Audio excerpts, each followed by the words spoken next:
18. Roll call, please.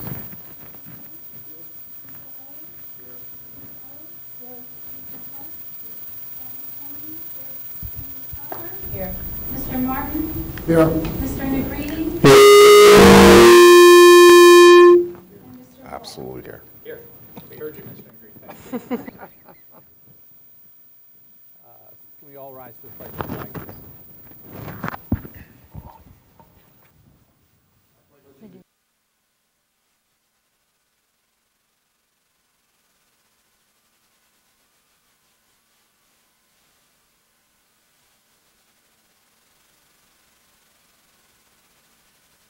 Mr. Maravich.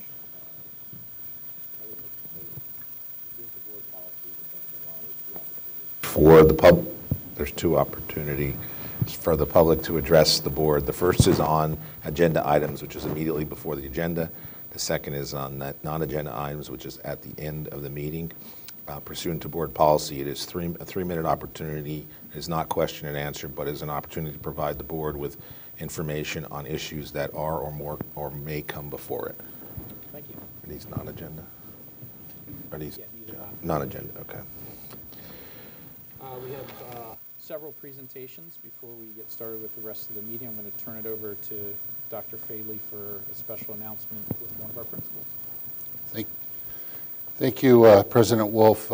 It's my privilege this evening to make a public announcement regarding our Wilson West Middle School principal, Kyle Weatherhold. Mr. Weatherhold has been named Pennsylvania's 2018-2019 Principal of the Year by the Board of Directors of the Pennsylvania Principals Association.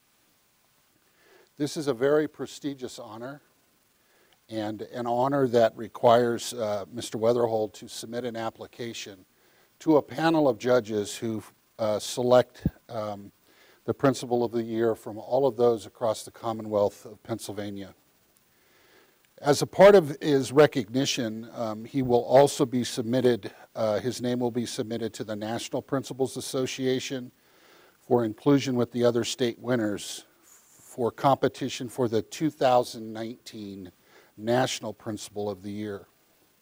On behalf of the Wilson School District and the Board of School Directors and the staff of our entire district, we would like to commend Mr. Weatherhold for his leadership in our school district, for the tireless hours that he's put in, and for his relationships that he's developed with the students that have contributed to his award. Like I said, this is a very prestigious award and one that we should all, as Bulldogs, be extremely proud of, Kyle Weatherhold. So Mr. Weatherhold, congratulations. More to come. You will be going to a conference in October to be recognized in Hershey. So congratulations.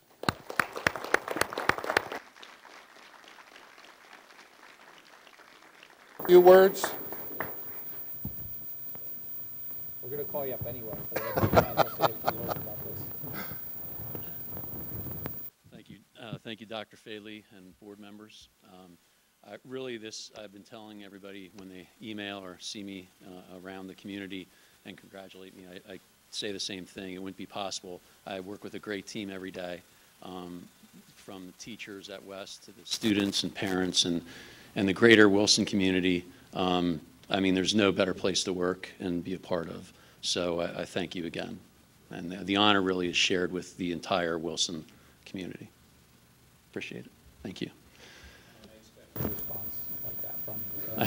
So that's part of the reason why you got this award. So thank you for your servant leadership. Sure thing. And you're up next. For I am.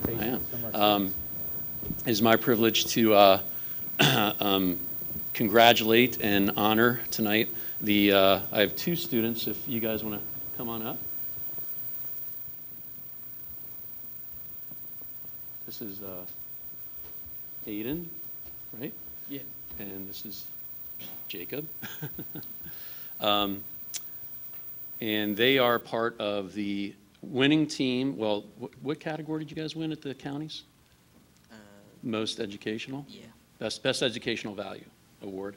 And that video, which you will see in a second or a minute, was judged by, further judged that night. It won the most outstanding educational award. And that was further judged by the producers and directors at PBS, I think Channel 39 PBS, for the state contest. And there were 22, Schuylkill, Berks County, 22 in the regional regional schools, and they won that. And then it was judged by, again, Channel 39 PBS for the state competition. And they took second overall in, I forget how many schools in the state were involved. So I think 29 or 30. So they put a lot of hard work into it, and I think it was, what was your guys' reaction at States when you took second? We were not expecting it. So do you guys want to say a few words?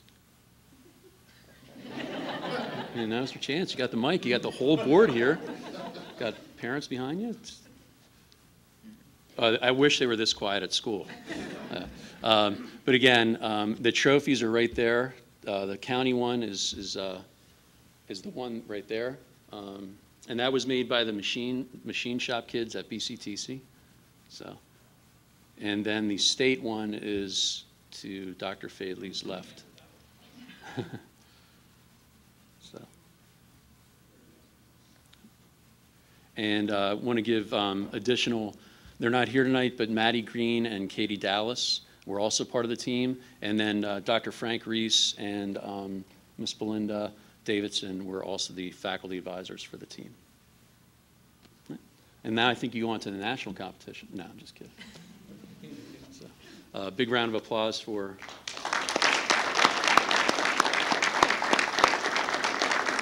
You want to go around and congratulate them? Shake their hands.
on there.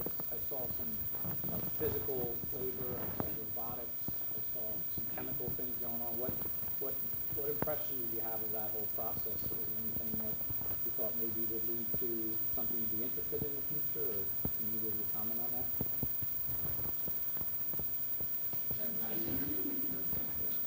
You're not going to even talk about the robots?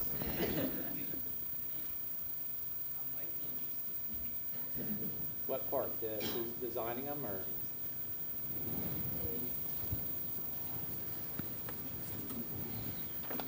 Maybe, I was kind of interested in like manning the machines, because that was pretty cool to see how they did that. And computers.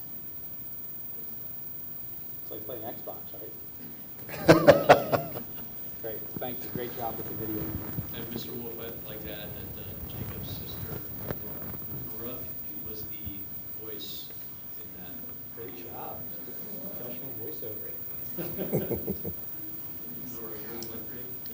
Did great reval. Well, I gave you a chance to talk about robots, because now we have something much less exciting to talk about. Sorry. Sorry, Mr. Schlossman, but. Mr. Wolf, if I may, before we get to budget presentations, through the years, I've had the pleasure of speaking to a number of staff members that have worked at West. And the recurring theme that I continue to hear from staff members that have worked for Kyle is that they would literally run through fire for him. And that is the difference between a boss and a leader. And clearly Kyle is a leader who is well respected by his peers. And it's something to be proud of. And I know everyone's very proud of you, Kyle. So.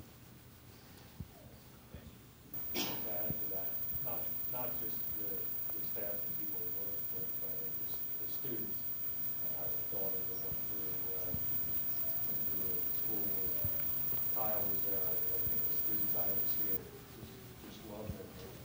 And not because he's an easy principal, but because he really cares about the students.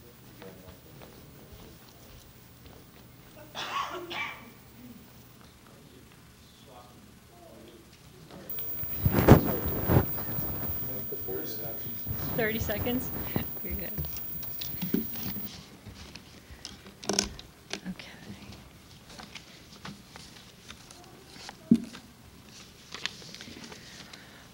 Good evening. Before I begin, I'd like to thank everyone involved in the budget process this year. Dr. Richard Faley, Dr. Matt Flannery, the entire administration, the budget managers, the finance office staff, the finance committee of the board, and the entire school board. So let's begin. All right, our budget is designed to do the following. It's designed to support our district's educational plan, maintain our facilities, honor our obligations, and provide fiscal accountability to all of our stakeholders. Our budget calendar started in October of 2017, and in November, the board voted to not raise millage above the Act 1 index. Throughout the winter and spring, we've worked together creating the budget, refining it, and today we are at the proposed final budget adoption standpoint, with final adoption scheduled for June 18th. Starting with our mission statement, empowering our students to create their own future. So let's look at who our students are. Our enrollment as of this December was 6,065 students, and you can see from the graph that that is a 3% increase over the last 5 years. The breakdown of those student population is 77% regular education, 18% special education, and 5% gifted education. This graph shows the breakdown and the trend over the last 5 years. Special education has increased 13%, with gifted increasing 7% over the last 5 years. Our low income profile growth, you can see here over the last 5 years, we are now in the 30% of our total population qualifies as low income. So now we're going to talk about how we budget to support the students in our mission. So our 18-19 proposed final budget of expenditures totals $106.8 million, which is a 3% increase over the prior year. The majority of that increase is in our instruction and support services. You can see in this graph that 58% of our functional expenditures are instruction, with 27% being support, 11% being debt service, and 2% being non-instructional, with a budgetary reserve of 1%. Another way to look at our expenditures are by object groups, we can see the personnel costs at $78.5 million and non-personnel costs at $27.3 million, with the budgetary reserve of $1 million. So the breakdown of our expenditures in looking at object codes is total personnel costs are 74% of our budget. Debt service is 11%, other non-personnel costs is 14%, with budgetary reserve being 1%. The significant expenditure changes in this budget are the following, including PSERS at 33% in 18-19. We do belong to the Berks County School District Health Trust, and they are experiencing medical insurance premium increases. We have a new collective bargaining agreement with the Wilson Education Association. We have added 2 additional elementary teachers, one in art and one in music, to provide consistency across our elementary buildings. And we also are experiencing increased costs in special education and transportation. We did try very hard to offset these types of increases with departmental budget decreases and certain reductions in personnel expenditures. So you can see here by this graph, PSERS employer contributions continue to be projected to increase upwards to 36% in 22-23. Our total PSERS expenditures are at $15.8 million in this budget, which is more than double 5 years ago and more than 8 times 10 years ago. You can see our special ed cost trends are increasing. However, the dark blue portion of the graph shows the state and federal subsidy portion has basically flatlined, which creates the burden on the Wilson taxpayers to cover that.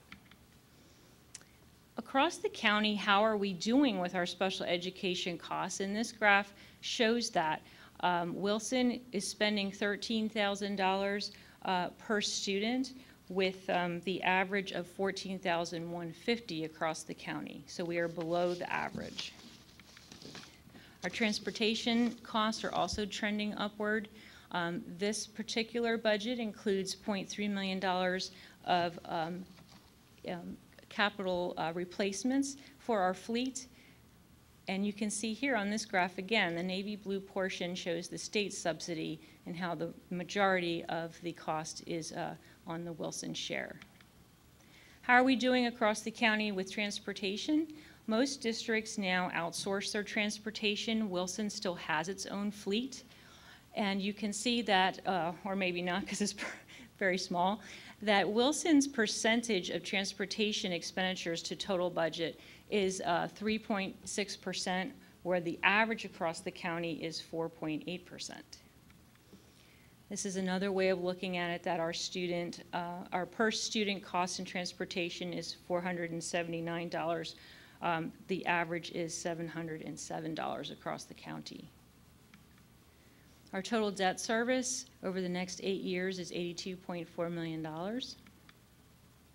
So that concludes the expense side of how we fulfill our mission, and now we're going to talk about the resources that we have to do that. So our revenues are broken into 4 categories of local, state, federal, and other. Our total revenues budgeted in this budget is $103.4 million, or a 2% increase. The breakdown, you can see the local revenue makes up 75% of those resources, with state being 24% and federal being 1%. Major state revenue changes include a basic education subsidy increase of $370,000, along with our state share of PSERS increase. We do have 100% of the governor's budget included in our budget, which is still subject to change. If we look at state revenue received per student across the county, you can see that Wilson is at $3,426. We are second to the bottom across the county. Our real estate assessment growth, 0.3% over the prior year. And I can't move this forward. Oops, there's a delay. Sorry about that. So incorporated into this budget is a 0.45 mil increase, which is a 1.8% increase over the prior year. You can see in the orange highlighted section, our Act 1 index is 0.73 mils, or 2.9% increase. So this budget proposes staying well below the Act 1 index and shows that over the past 5 years, the school board has voted to stay well below the Act 1 index. Where does that place us in the county? The last 2 years, it places us at the third lowest millage rate across the county. And I believe that for 18-19, we will probably stay close to that position as well. The impact to our homeowners for the 0.45 mil increase for the average homestead of $139,000 property would be $62.51 for an annual increase, and it translates to a monthly increase of $5.21. So far what we've seen, total revenues budgeted at $103.4 million, total expenditures $106.8, for a deficit of $3.4 million. Included in our expenditures is a $1 million budgetary reserve, which consistently Wilson builds into its budget. However, we do not fund that line item with tax increases due to the fact that it is there just for unexpected, unanticipated expenses. So we have $2.4 million of a deficit, and we need to look at our other resources to cover that. So we look to our fund balances, which we're projecting to be $13.8 million at the end of this June. So part of those balances include a committed fund balance, which was set aside by the school board years ago for future PSERS increases. So for 3 years, this fund has been voted to have money placed into it over 2010, 11, and just last year, 2017. This current year budget of 17-18 budgets to take out $1.2 million, and this current 18-19 proposed budget is looking to take out $1.2 million, or approximately 25% of the balance.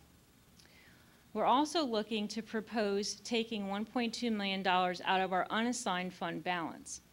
We're projected to be at $8 million at the end of this year. So by taking out $1.2 million, we would still be projected to be at $6.8 million at the end of 19. Now, our unassigned fund balance has a school board policy attached to it, which provides that this balance should never go below 3% of the subsequent year's budgeted expenses. So you can see that at 6.2%, we were still well within that board policy. So this is the summary of what we just saw. $3.4 million deficit. We're covering that with the PSERS fund balance of $1.2 million and the unassigned fund balance of $1.2 million, with our ending budgetary reserve, which we will not fund, consistent with prior years, of $1 million. So all we have yet is to continue to assess our program needs, look at expenditure trending for the next month, also monitoring the status of the state budget, any federal funding changes, local trend analysis and revenues as well, to make our necessary adjustments that we could possibly change that millage rate by June 18th. And that concludes my presentation. Any questions? Okay, thank you.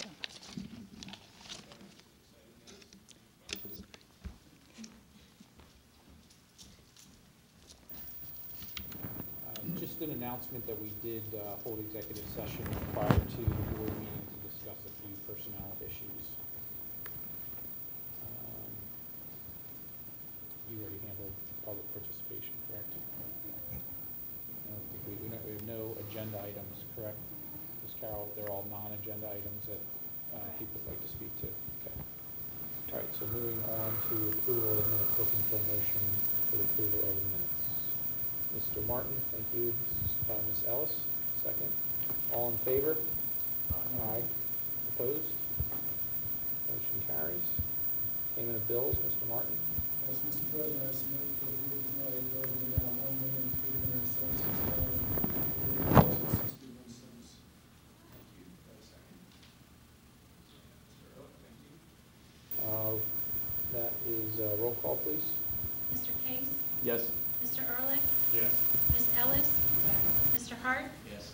Dr. Kennedy? Yes. Mrs. Cocker? Yes. Mr. Martin? Yes. Mr. Negrini? Yes. Mr. Wolf? Yes. 9 for, 0 against. Thank you. Moving on to 6.1, requesting permission to approve a trip to the FBI building and Supreme Court in Washington, D.C. for 36 forensic students from the high school on May 21st, 2018. One day out of school, cost of students is $45, cost of the district is 1 substitute teacher. Students will be chaperoned by Mr. Keener. Looking for a motion for that. Mr. Case, Mr. Ehrlich, second. That's a voice vote. All in favor? Aye. Opposed? Thank you. Dr. Faley, Superintendent's report. Thank you, President. Well, it's my privilege this evening to present the superintendent's report for personnel and program recommendations as presented in the agenda this evening. Looking for a motion to accept that. Mr. Martin, second. Mr. Hart, thank you. Roll call, please. Mr. Ehrlich? Yes. Ms. Ellis? Yes. Mr. Hart? Yes. Dr. Kennedy? Yes. Mrs. Cocker? Yes. Mr. Martin? Yes. Mr. Negrini? Yes. Mr. Case? Yes. Mr. Wolf? Yes. 9 for, 0 against. 8.1 donations. Accept with gratitude the following donations. From Stichler Products Incorporated, a check for $500 to be used for the high school art show. From B from Pepperidge Farm Bakery, 300 small packs of goldfish valued at $30 to be used during the Reading Challenge Award ceremony being held at Shiloh Hills Elementary School May 25th. From the Wilson Wrestling Boosters, a check for $1,000 to the athletic department to be used to offset the cost related to painting the high school wrestling room. And from Statewide Tax Recovery, a check for $200 to be used for a scholarship for a financially warranted student who is furthering his or her education. Looking for a motion for those. Mr. Ehrlich, thank you. Second, Mr. Case. Your voice vote, all in favor? Aye. Opposed? Motion carries. On to 9.1.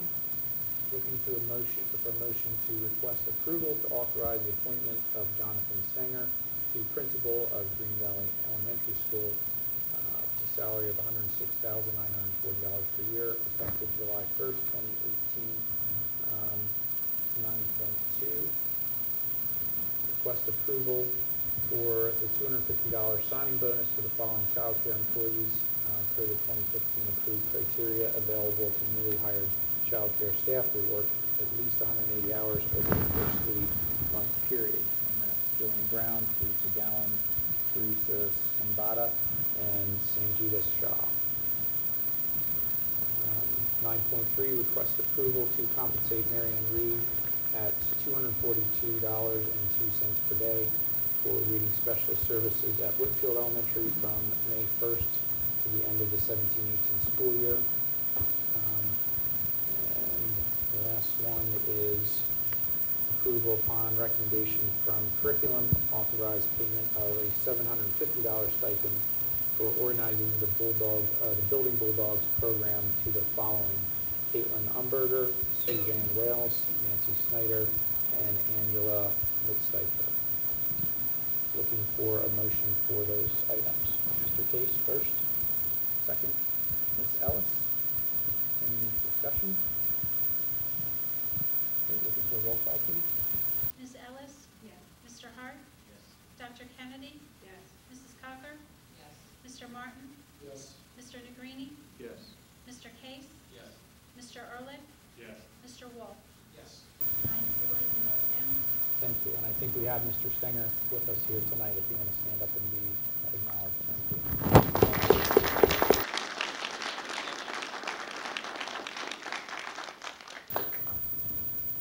you. Thank you. Okay, moving on to pupil services. Looking for a motion to request permission to waive tuition for the following students as per Board Policy 202, eligibility of non-residents. Shiloh Hills, a grade 1 student from April 16th to the end of the school year. At Green Valley, a grade 5 student from April 9th to the end of the school year. At the high school, grade 11 from April 9th to the end of the school year. Cornwall Terrace, kindergarten student from April 16th to the end of the school year. And Shiloh Hills, again, grade 1 from May 7th to the end of the school year. Then looking for a motion requesting approval of the Karen Student Assistance Program renewal contract between Karen and the Wilson School District for the 2018-2019 school year, subject to solicitor review and negotiation as attached. 10.4, requesting approval for the resolution approving and adopting the student discipline waiver and consent agreement dated April 11th, 2018. 10.5, request permission to ratify one contract with the Vista School to provide extended school year to a special education student at the rate of $261.29 per day, including all related services costs, beginning July 9th, 2018, and ending August 15th, 2018. 10.6, request to agree to enroll foreign exchange student Eva Marie Pfeiffer from grade 11 high school, coming in from Germany for the first semester of the 2018-2019 school year.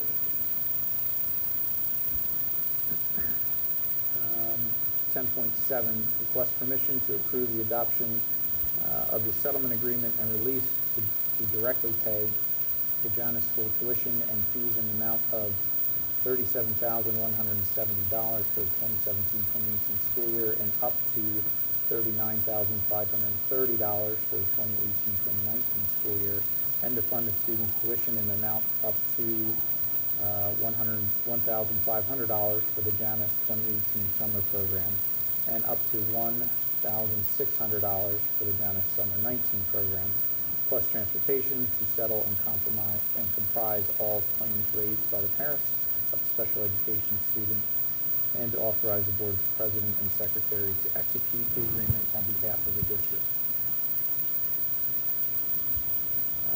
10.8, looking for approval to authorize the summer hours as attached.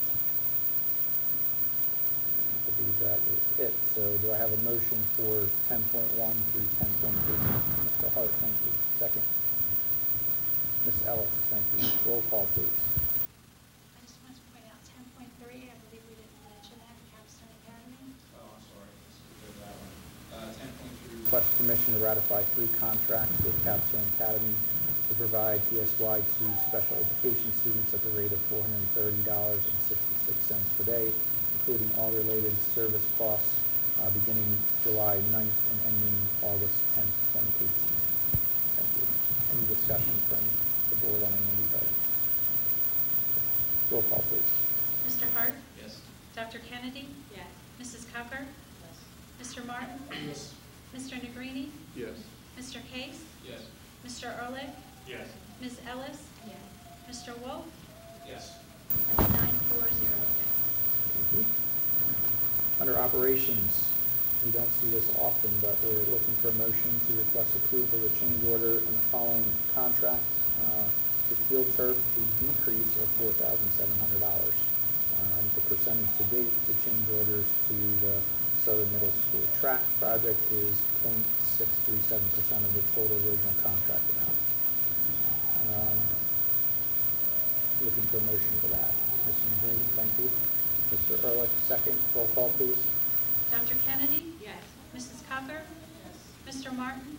Yes. Mr. Negrini? Yes. Mr. Case? Yes. Mr. Ehrlich? Yes. Ms. Ellis? Yes. Mr. Hart? Yes. Mr. Wolf? Yes. 9-4-0 against. to finance, we're going to break this out. We're going to do 13.1 first. Looking for a motion to request approval of the proposed final budget for 2018-2019 in the amount of $106,767,800 at the rate of 25.74 mils as per the resolution to the permanent minutes. Looking for a motion for that. Mr. Ehrlich, thank you. Second? Ms. Ellis, thank you. Any discussion? I just would like to just remind everybody the proposed final budget. Ms. Schlossman and her staff and the Finance Committee will continue to work on this with Dr. Fadley and continue to work and look at each line item and hopefully be able to get this tax increase down somewhat. That's always our goal, is to make it as look at these any necessary increases and analyze it as best we can. So we'll continue to work on this between now and June 18th. Anyone else? Just like to publicly thank Christine Schlossman and the Finance Department, all of the administrative team and the board for a very thorough analysis of our budget and bringing forward what we have come to this evening. It's been a lot of work, many hours of work in the office and compromise and teamwork. So I would like to commend Ms. Schlossman and all of our staff that have had input into this process for presenting a budget that is well thought out and keeps in mind that our taxpayers can't continue to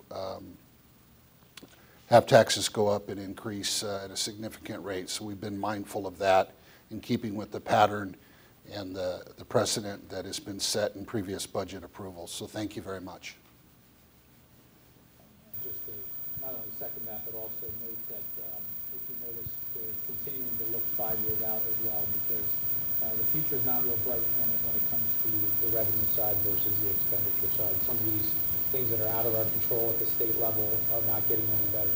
We've been watching, since I've been on the board in 2011, I've watched the PSERS graph just skyrocket. And unfortunately, we were told it was going to eventually level out, and has not done so at this point. So that mismanagement is very difficult to handle on the local level. So thank you for that. Anyone else? All right, looking for a roll call for 13.1. Mrs. Cocker? Yes. Mr. Martin? Yes. Mr. Negrini? Yes. Mr. Case? Yes. Mr. Ehrlich? Yes. Ms. Ellis? Yes. Mr. Hart? Yes. Dr. Kennedy? Yes. Mr. Wolf? Yes. 9-4, 0 again. We'll do 13.2 and 13.3 together. 13.2 is request approval to award contracts for the purchase of fuel for the 2018-2019 school year for the Berks County Joint Purchasing and PAPCO at a price of $1.8652 for unleaded gas, and to Tally Petroleum Enterprises at a price of $2.087 for diesel for attached.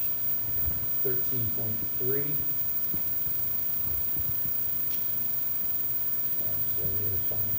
Request approval to award the 2018-2019 school year student accident athletic insurance to AG Administrators Incorporated, Tompkins Insurance, underwriter and agent at an annual premium of $24,518. I believe that is no change from previous year.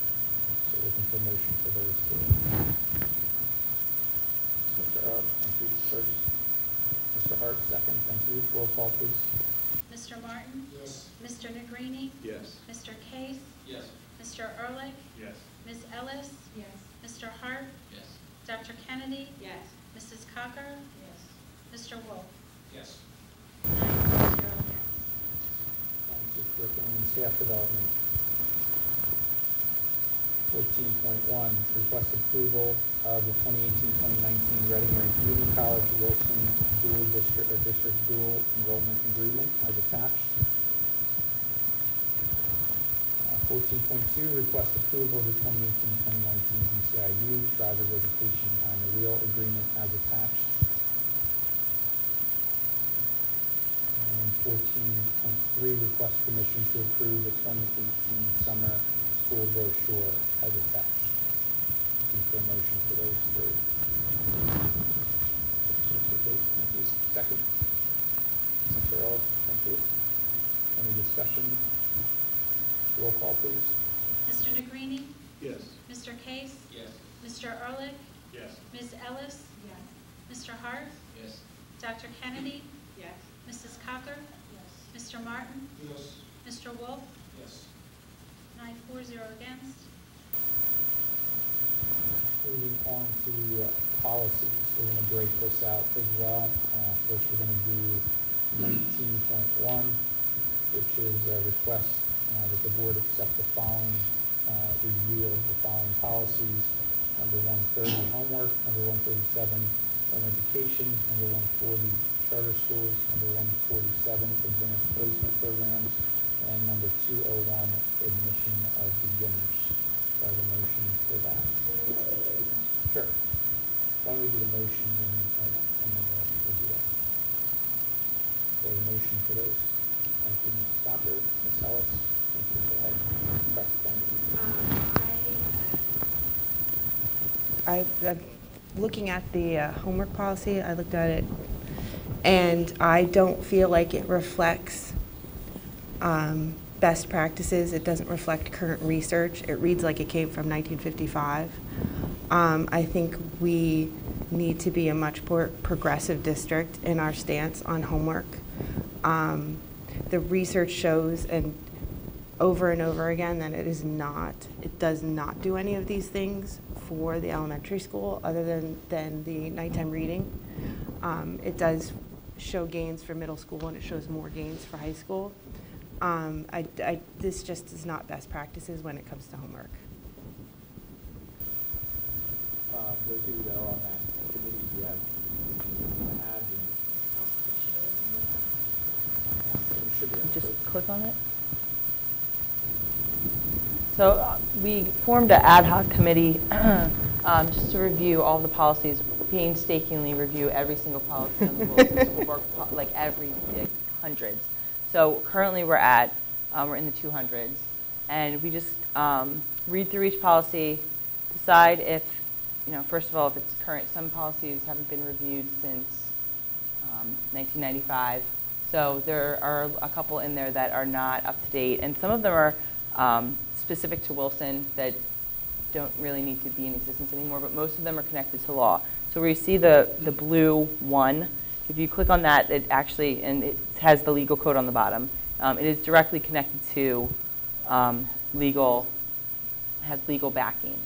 And in that case, we can't, we wouldn't be able to edit that one sentence, but the basic structure of the policy, we kind of pick apart and decide if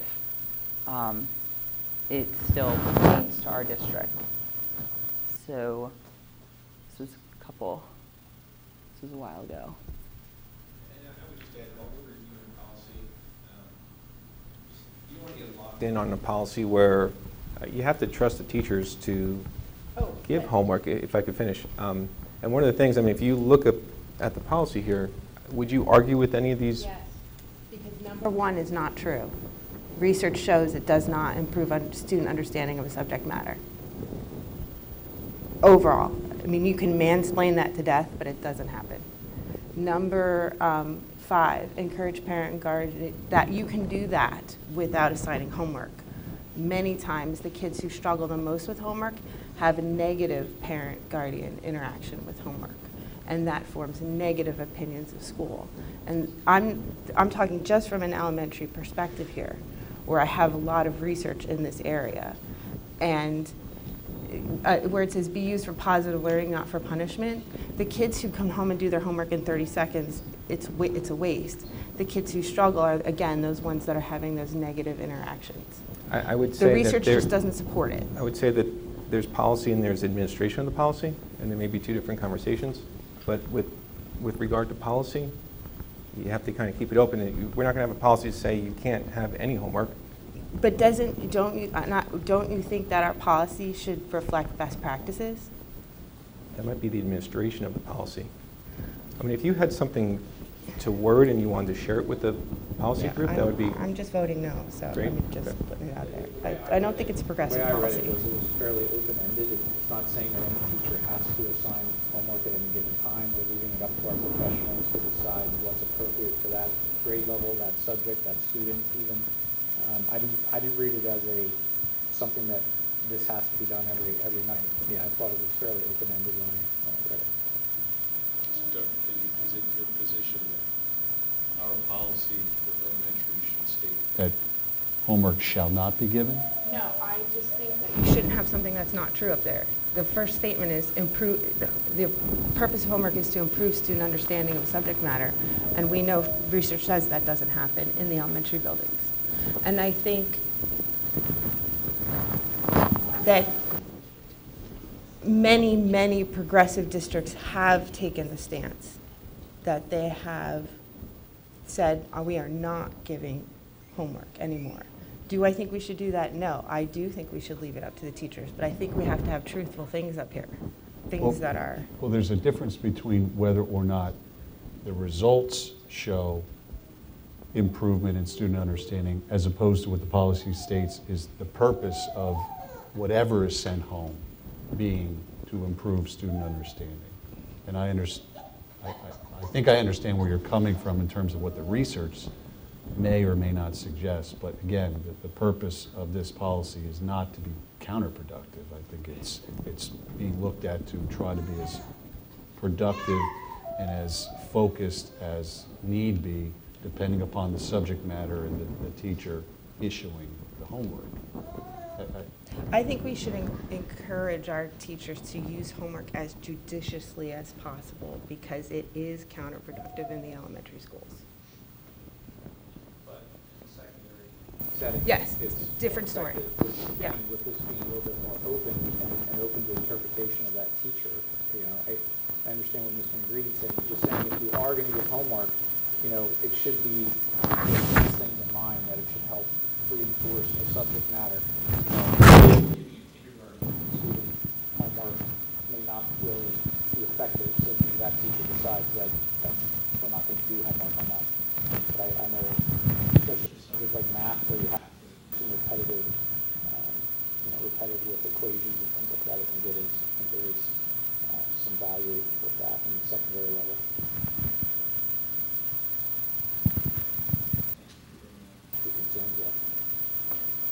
Anyone else on 19.1? We have a first and a second, I believe, so we will call for that one. Mr. Case? Yes. Mr. Ehrlich? Yes. Ms. Ellis? Yes. Mr. Hart? Yes. Dr. Kennedy? No. Mrs. Cocker? Yes. Mr. Martin? Yes. Mr. Negrini? Yes. Mr. Wolf? Yes. 8-4-1 against.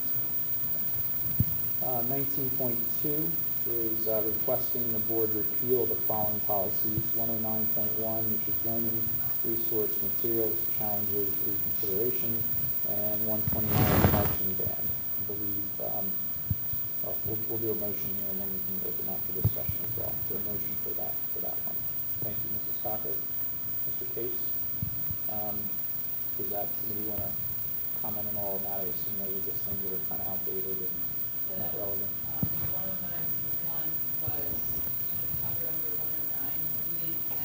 Kind of redundant, and some of the resources were very outdated. I think there was a resource material of, microfilm, and it needed to be, yeah. And then the marching band, the 129, was a Wilson-specific policy that we also dated back, I believe, to 1995. That must have been very timely for that situation, and something was going on with the marching band, and that wasn't approved at the time. So they made this policy to cover that situation, but it no longer needed to be in there. So it's not required. Someday they're going to say, remember when they gave us iPads? That's Right. crazy. Roll call on that one, please. Mr. Ehrlich? Yes. Ms. Ellis? Yes. Mr. Hart? Yes. Dr. Kennedy? Yes. Mrs. Cocker? Yes. Mr. Martin? Yes. Mr. Negrini? Yes. Mr. Case? Yes. Mr. Wolf? Yes. 9-4, 0 against. And then moving on to 19.3, final reading and adoption of the following policies. Number 000, Board Policy Procedure Administrative Regulations. Number 003, Functions. And number 918, Title I, Parental Involvement. Looking for a motion for those. Ms. Ellis, thank you. Second, Ms. Cocker. Any discussion on those? Okay, roll call for that one, please. Ms. Ellis? Yes. Mr. Hart? Yes. Dr. Kennedy? Yes. Mrs. Cocker? Yes. Mr. Martin? Yes. Mr. Negrini? Yes. Mr. Case? Yes. Mr. Ehrlich? Yes. Mr. Wolf? Yes. 9-4, 0 against. And 19.4 is just the first reading, so there's no vote on that. And 19.5 is second reading. Moving on to committee reports. Yes. Yep. We have them at noon every Monday. Anyone is welcome to go through. We're going through every single policy, almost word for word. A lot of fun. Come and join us. And Kate's been doing a great job leading the group. So I think we're going to be doing this for the next year at this rate. Thank you for your efforts. BCTC, Mr. Case. Some great things are happening with BCTC. Evaluate all their programs. And I believe I mentioned this a couple of months ago about the welding program. BCTC tends to turn away 10 to 15 students each year. So they're looking at ways to grow the welding program. In Berks County especially, there's a lot of businesses that need welders, and the salaries are actually quite high. So it's something that we want to fulfill that need. So just so we know where our money's, the money's being spent, they're spending $5,000 to do a cost exploration for a phase 1 project for expanding the welding building, and to be able to add more students in those classes. So that's just the phase 1. So just wanted to let you know about that. Also, some other programs that they're looking to pursue, the medical office assistant, which is in high demand, and they're looking to have a program in place for the 2019-2020 school year, as well as adding web page design to the West Campus visual communication program for 2021. And they're also looking at doing a vet tech assistant program, which is kind of on hold at the moment. We're trying to figure out with RAC, because they have, if they're going to go to an associate's degree for vet tech, we don't want to be doing that at BCTC. So if they do go an associate's degree, we can do some sort of certificate, because right now, RAC offers a certificate. So if they go to associate's degree, we can offer a certificate. And the program is very successful in Lancaster, so they're, and it's very popular. So there's a lot of crossover skills to health, for human health. So it's a great program there. So, so that's one of the things they're also looking at. Some good news with students. The Skills USA State Competition in Hershey, Wilson student Mason Mealing placed second place. There were 8 students that qualified for nationals in Louisville. And also, I kind of wanted to bring up, you go into all the buildings within our district, and you always see in the front lobby, honors for academics and college prep. So I just there's a short list of students for the 3rd quarter from Wilson that made the honors for BCTC, so I wanted to just share their names. Daniel Fullup, who is made honors from Wilson for building construction occupations. Owen Kunder for HVAC refrigeration. Victoria Nolan for cosmetology. Derek Rowan Turner for culinary arts. Amaya Ortiz for health occupations. And Dustin Jacobs for auto collision repair tech. So congratulations to those students who made honors for the 3rd quarter. And also, BCTC, the board has approved Dr. James Kraft for another 3 years with a contract, who's leading BCTC not only locally for our district and for Berks County, but at the state level. He's doing a fantastic job. Really great stand-up guy, so glad he's in place for another 3 years. That's all. Thank you. IU, Dr. Kennedy. It was a busy night at the Berks County IU. We saw a presentation, they're continuing their homelessness initiative, which they are the leader in the surrounding 5 IUs. They head the homeless initiative, and they have a lot of really great things going on with that. They ratified an agreement with the Pennsylvania Family Support Alliance to pilot their Recovering Families curriculum to 10 to 12 sites across the state, and they're going to target places that are hit hard by the opioid crisis, which unfortunately is really needed around here in many places.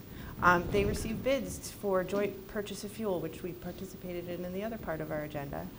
And they hired a former, they promoted a former Wilson reading specialist, Dr. Christina Foll, to the Office of Professional Development and Curriculum Assistant Director. Shall we go again? You can do curriculum right away. No? We did have a curriculum committee meeting. It did not snow, although I'm telling you, I thought it might.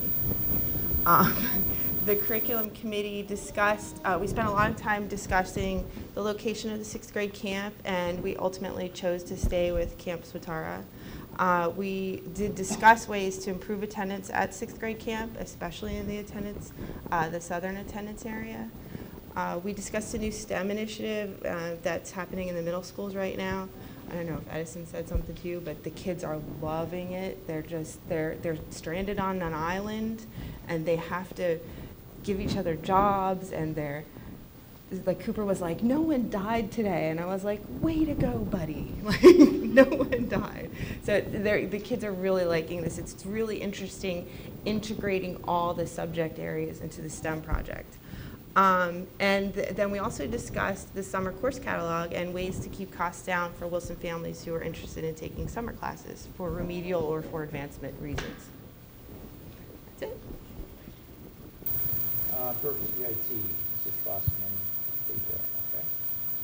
Under extracurricular, I just have some updates to our spring sports there. Those are starting to wrap up the regular season play and the postseason play. Baseball is at 12-5. Boys lacrosse 16-2. Girls lacrosse 17-1. Softball's 5-13. Boys tennis 11-5. Boys track and field 7-0. Girls track and field 6-1, and our boys volleyball team is 3-10. Some extracurricular. Yes.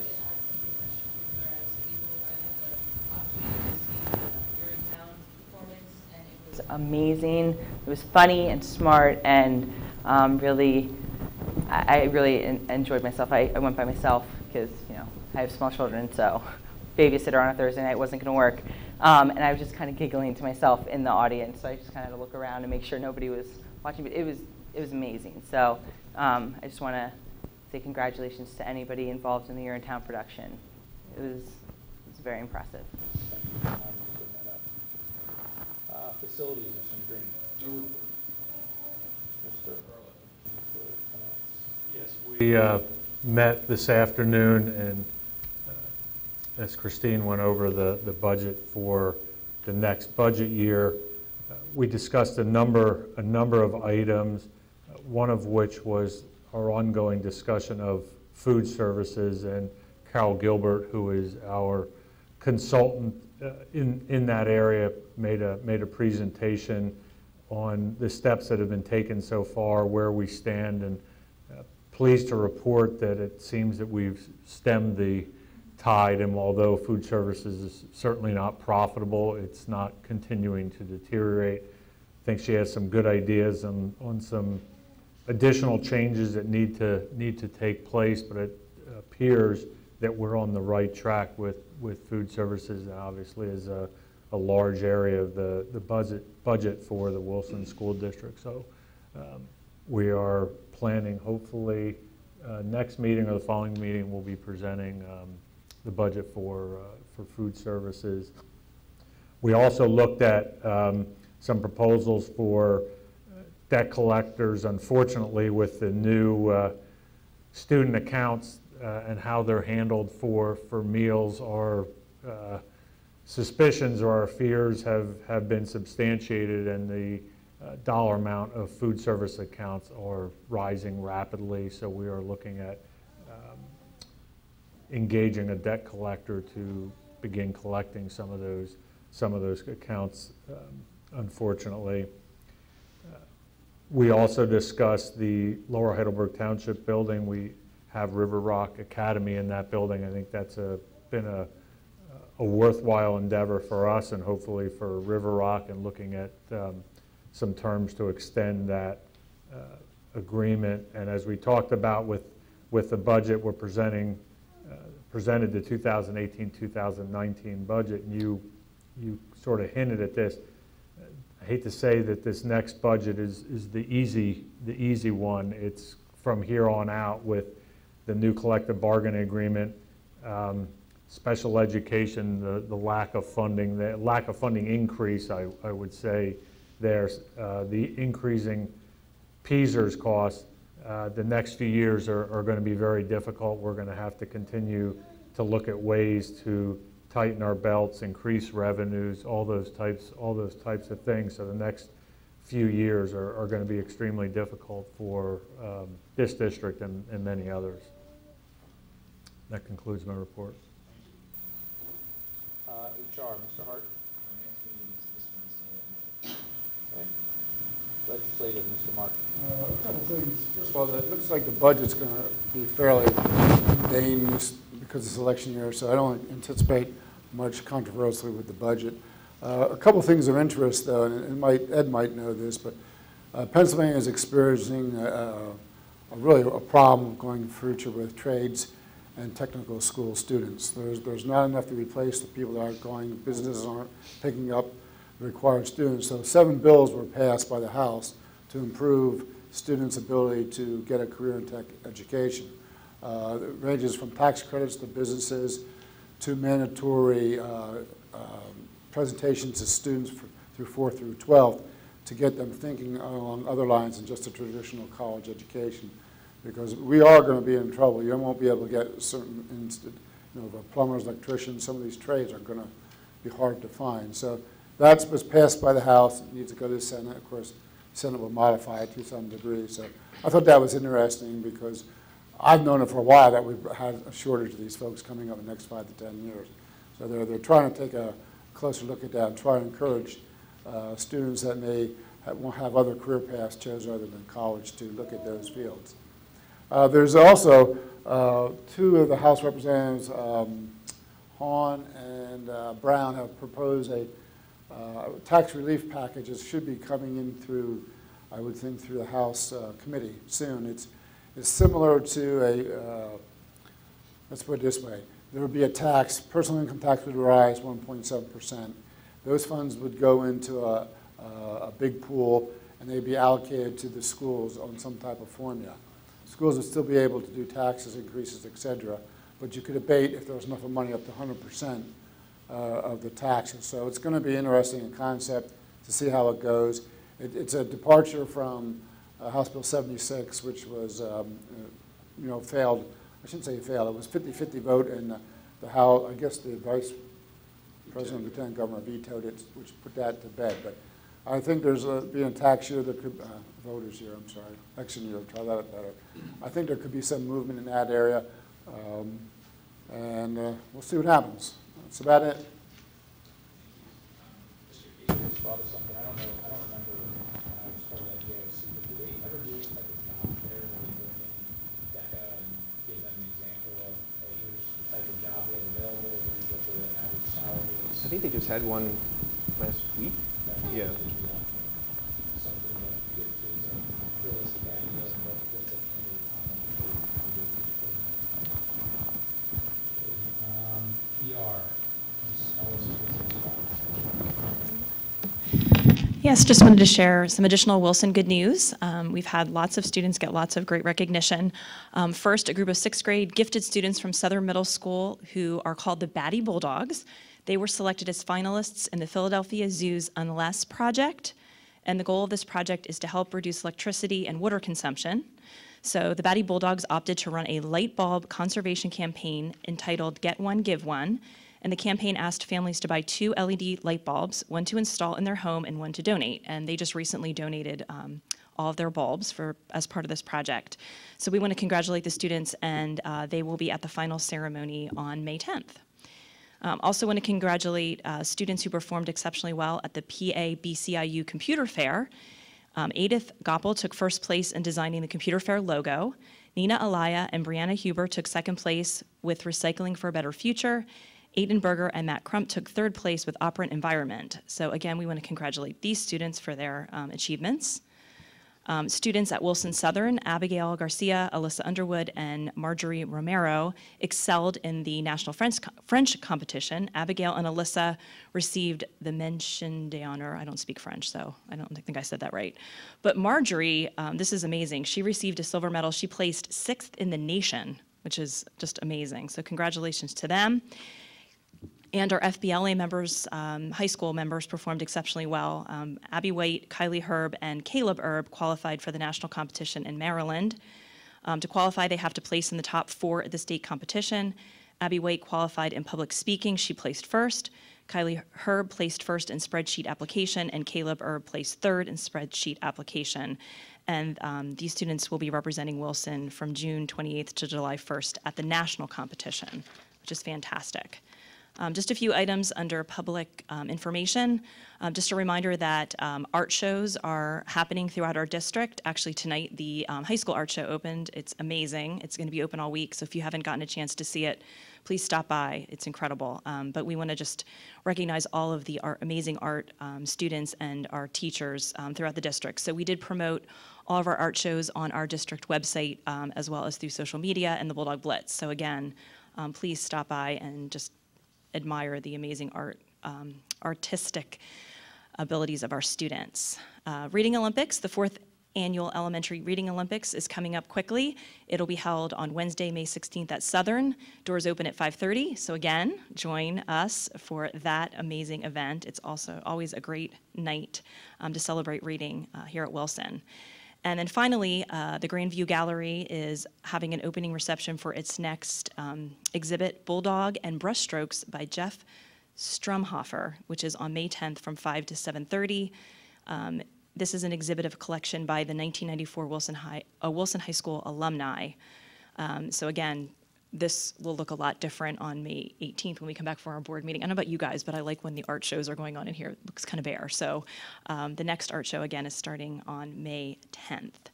And Wilson Education Foundation, our next board meeting will be Friday, May 25th at 7:30 a.m. Thank you. Technology, Mrs. Cocker. Monday, June 4th at 4 p.m. Student outreach, Sophia.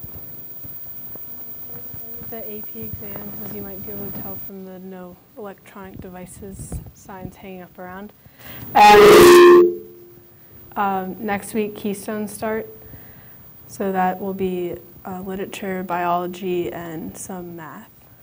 And we had our first practice for our senior lip dub last Tuesday, and it went pretty smoothly, and we're kind of ahead of last year, so I'm really excited for what the final project will be like this year.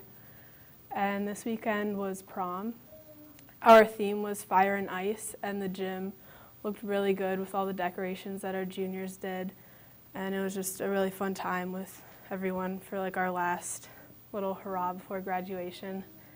And tomorrow, student government is helping with teacher appreciation breakfast because of Teacher Appreciation Week, so we're excited to support our teachers tomorrow.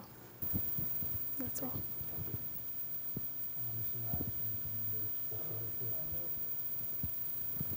Moving on to other business, we have two people here that would like to speak on non-agenda items. The first, Bear Michael Herford.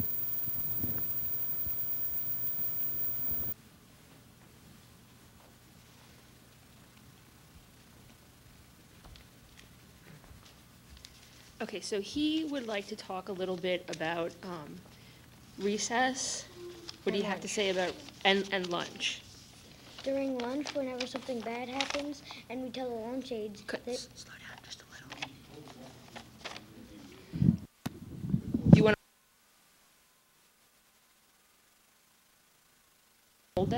during lunch, when we ask the lunch aide something, they say, "Don't tell me that," and they don't do anything when there's a problem. And also, we don't get to go out for recess when there's PSSA testing.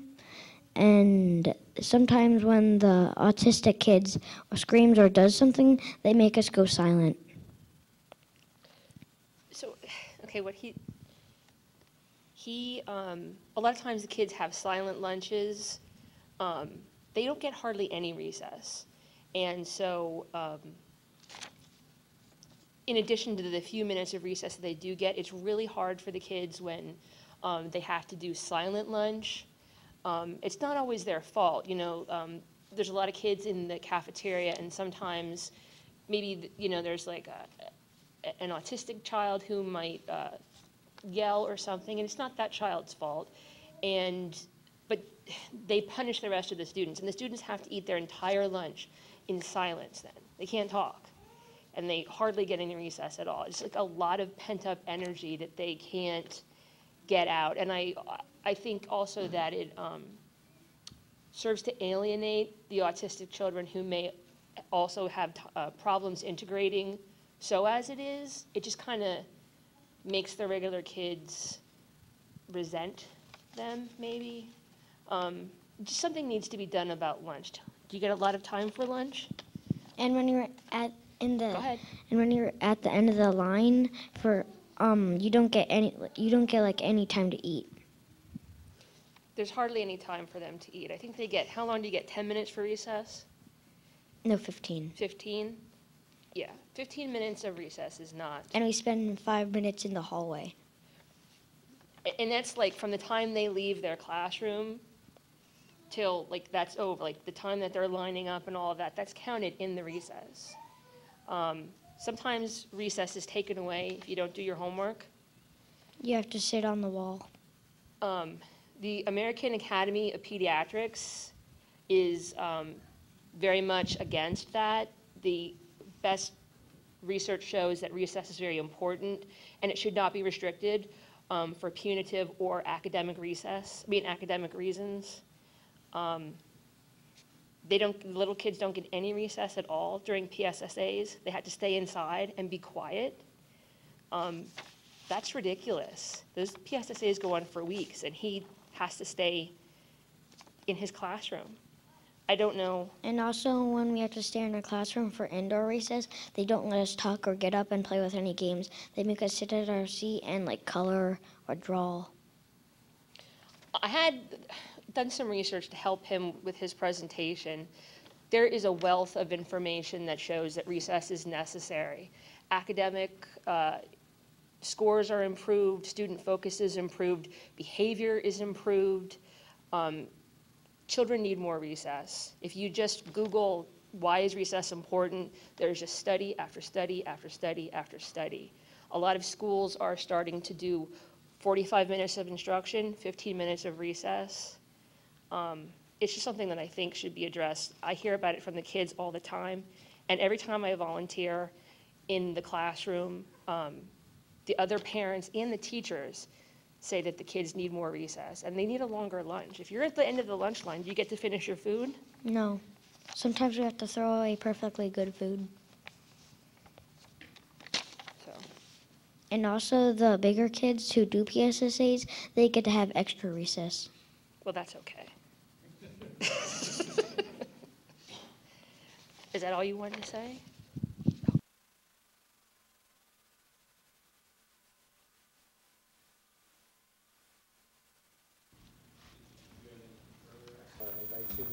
Yeah, that's me. I have something else to talk about. I just wanted to talk about guns, gun violence, and the safety. I had some questions more than something to say. I kind of wanted to know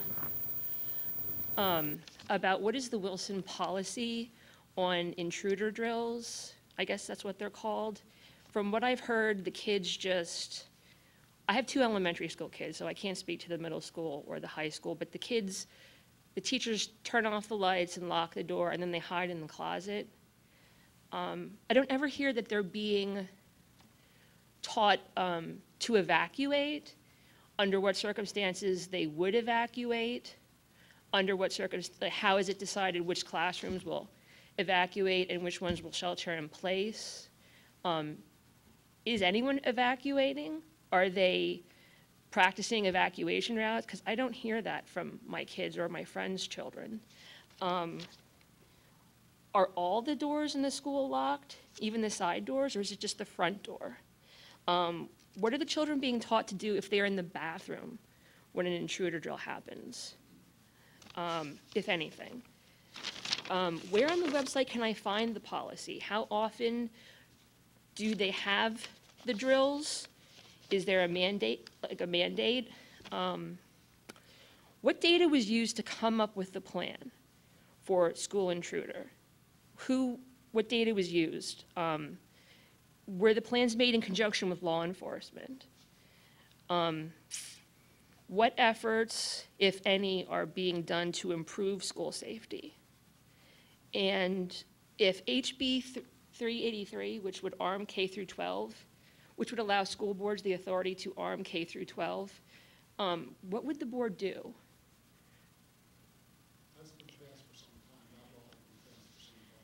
In Pennsylvania, no. Yes. Are you sure? Positive.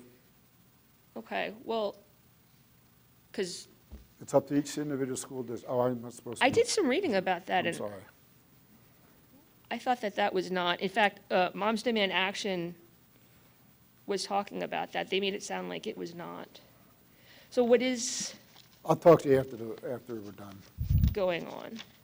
I intend to, well, I would like to take some information back to my Moms Demand Action group if anybody has any answers to any of the questions that I had.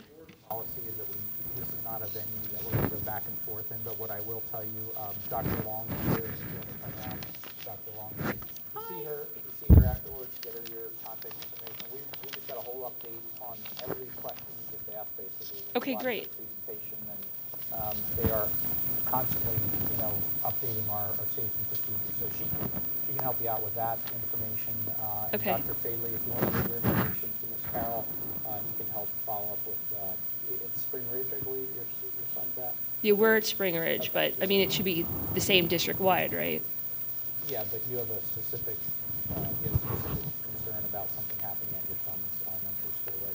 They'll help you get follow-up on that as well. Okay. All right, I guess that's Okay. it. All right, thank you.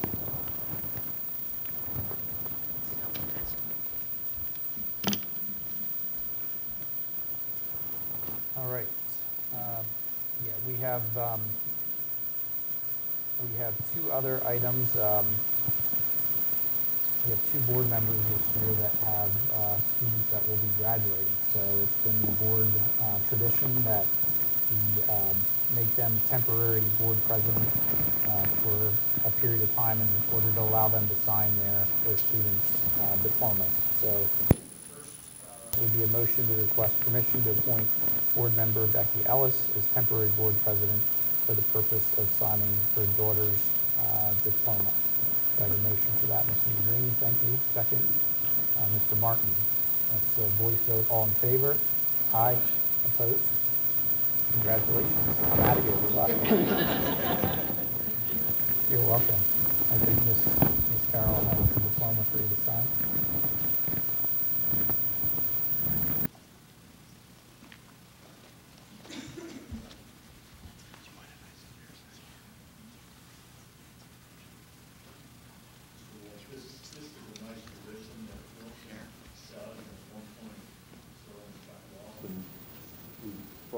Brought it back As we've had some students.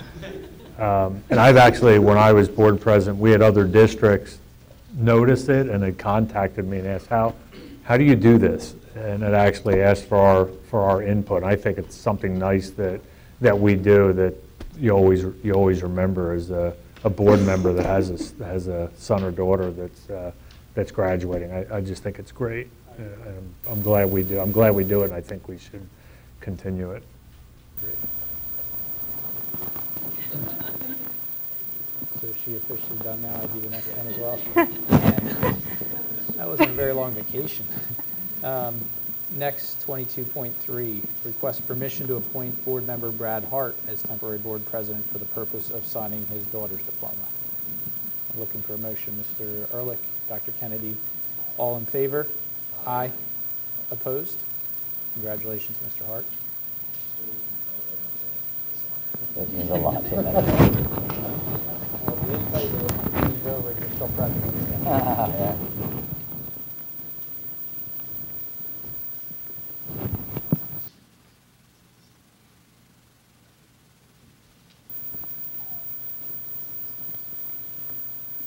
Congratulations. Any other business? Mr. Ehrlich? Mention under Wilson Good News, I think, is worth noting that one of our own, a 2013 graduate of Wilson High School, Junior Joseph, recently signed a free agent contract with the Cincinnati Bengals. And anybody who knows Junior knows what a fine young man he is, and I really think it's well deserved. And I obviously would have been nice if he would have signed with the Eagles, but I wish him well. He has represented this district and this community very well. I know he's represented his university very well, so I think that goes to say something about him, and it's a great honor for him. Wish him the best. Any other business? Mr. Case? The rules, I'm not quite sure about responding to someone in the public, but I would say that I have seen specials on Finland and Sweden and top schools in the world, and they have a lot of recess. And I mean, I was kicked out of preschool because I couldn't sit still, and so I know about recess. I need it, still do. So I would hope that at some point, I don't know if we've ever looked at it, but some kind of a study of having more recess. When I was a watchdog dad going through Green Valley, I was a bit surprised about how regimented and how quick, and there's all these rules, and I understand rules, but you have to raise your hand, and you can't leave your seat and throw something out unless a teacher comes over and helps you out. So I'm not quite sure what we're teaching our children of just order, or being themselves and running and being free, and a little time to blow off some steam with their friends, because oftentimes, like I know where I live, I'm not in development, so my children we have to kind of make activities to meet up with people. So when they get to see their friends at school, they should be allowed to just play for a while. And I know, like with my daughter with kindergarten, I don't feel like they play enough. It's always about learning. I mean, she knows how to read books. They're always learning's great, but there's not a whole lot of free time, off the leash and just go be kids and argue on the playground for a while. So I agree with you, and I don't know if we've done a study, but if we can take a look at something like that, that would be great. And I know there's other people on the board that feel the same. It's kind of hard to argue with, but so thank you for bringing it up. Dr. Kennedy, you want to? No, I was volunteered for tribute. Okay. I would do an ad hoc committee in a heartbeat to talk about our lunch and our recess times. Anything else? Nothing else. Looking for a motion to adjourn. Mr. Hart, thank you. Ms. Ellis, all in favor? Aye. Opposed?